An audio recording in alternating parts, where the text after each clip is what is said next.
Hello, everyone. It's your favorite realtor, Sean, here. And today I'm with Moises, owner of Holy Moses Hat Company here in Denver. And not only does he make phenomenal handmade hats, he's just a really good guy. All right. So, Moises, tell us a little bit about yourself. Yeah. So hi to everyone. My name is Moises. I was born in Mexico and I grew up in California. And then when it was time to basically settle down and start a family, me and my wife moved down here to Colorado, and we absolutely love it, man. We love the mountains here. And it's something that I've really just enjoyed, right? Getting out and exploring. The state has so much to offer you between the fishing and the rock climbing and the climbing, the hiking, all that good stuff. We absolutely love it. So yeah, I feel really fortunate to be here. Basically, I've been shaping hats on and off for the last 4 years.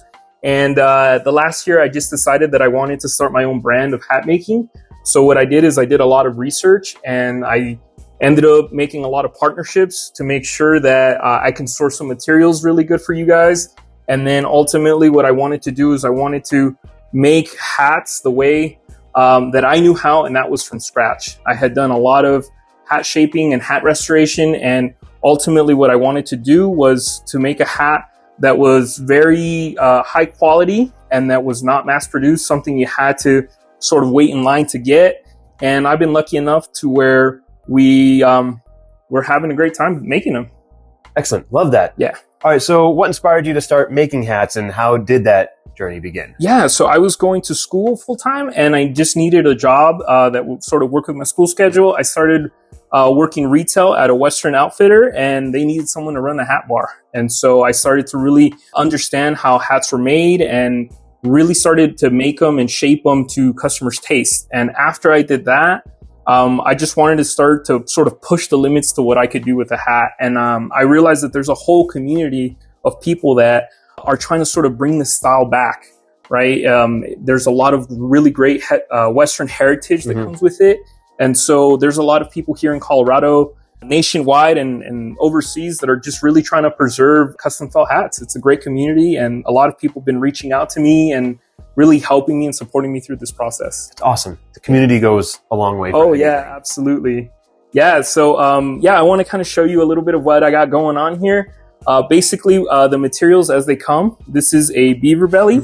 And when they come, they're already refined from this process. They sort of come in a comb. And what I'll do is I'll take a wooden block here and I'll sort of press it into it. And as I do that, it forms the crown of the hat onto the brim. What we'll do is we'll refine it by sanding it, which we call pouncing. Then we'll fire it, basically setting it on fire to sort of refine the textures. And then after that, we sew in the sweatbands, the liners.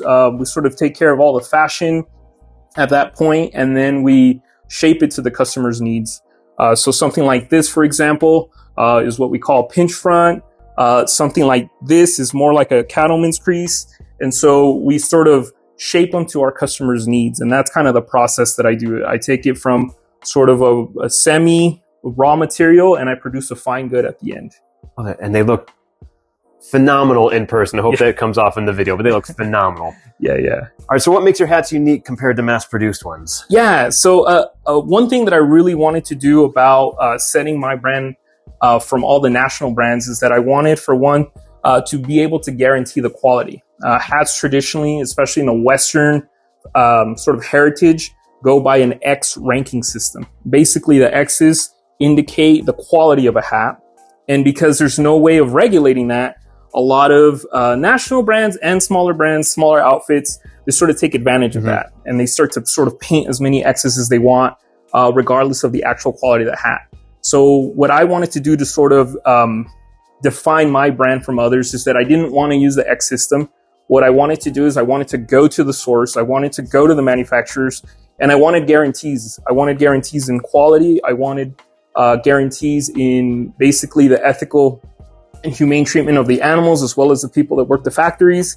And that took a long time. It took a long time. Yeah. A lot of companies, they want to give you great guarantees for quantity, but not quality. Right. And then when it comes to working with factories overseas, a lot of them don't want to disclose for some obvious reasons why they produce the amount of hats that they produce.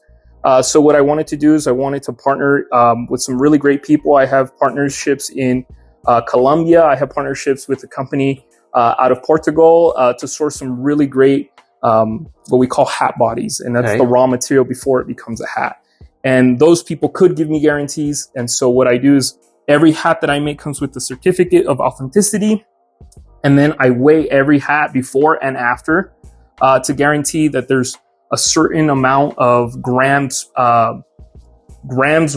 It's a certain amount of grams that would guarantee the material that I'm producing or working with. All right. Yeah, for sure. Well, excellent. Well, thank you for that. How do you stay connected with your customers and gather feedback to improve your designs and services? Yeah, absolutely. So a few things that I do, I would say the obvious thing that I do is I do a follow-up appointment with them a month after they've made their purchase.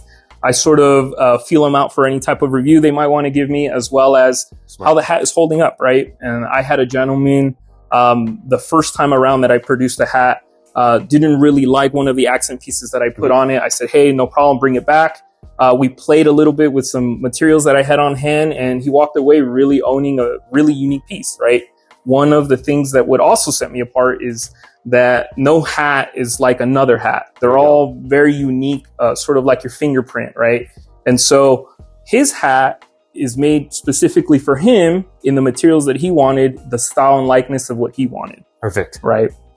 So after we do that, we wait about a month or so, and I ask again if the hat has held up its shape, which is ultimately what I want to do is I want to produce hats that are going to be well worn, and as they age in patina, to make sure that there is no blemishes in the coloration, that the hats are holding their shapes, and I offer a free hat shaping with every hat that I do. So suppose that you get it in a style that you really like, and then it turns out a few weeks from now, you know what, I'm not really digging this. Yeah. Bring it back in, man. I'm happy to rework the hat. Awesome.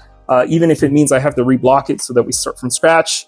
I've done that before. I've also reached out to people to make sure that the quality is what they paid for. So hats tend to vary for materials is from wool to rabbit to beaver. There's people that make hats out of muskrat and mule and all sorts of different mammals. And so I want to make sure that the customer is very happy with the finished product by cross-checking between what they want and what they paid for versus how the hat is holding up. Love that. Yeah. That's fantastic. Yeah. It takes a lot of work, but I think at the end of the day, you'll appreciate the 1 month, the 2 month, the 6 month follow-up, right?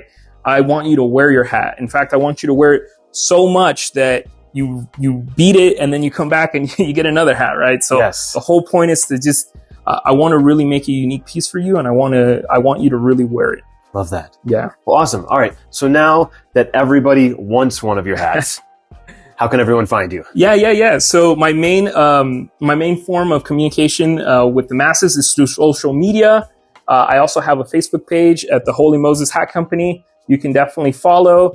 I also have my own hashtag, which is Boots and Blues Social Club. You can see all my hat shapings, all my shoe shinings, all my saddle work through that hashtag. And it's one of those things that I really enjoy doing, and I really enjoy sharing with the people. I was sharing with you, Sean, earlier that I really love hats, and I want people to love them as much as me. Absolutely. Yeah. All right. So all of you, go find him, go like and subscribe to his pages. It's legit. All right. So let's end with a fun one. So if a film was made about your life, who would you want to portray you? Oh, that's easy, man. Lou Diamond Phillips, of course. Of course. Are you kidding me? La Bamba, he came out in Longmire. This guy's just a really talented actor, and I'm sure his likeness. I would definitely watch that movie. Yeah. Well, perfect. For sure. Thank you, Sean. Absolutely. Thank you so much, Moises. Again, we're here. Find him. He's awesome. Thank you all for tuning in.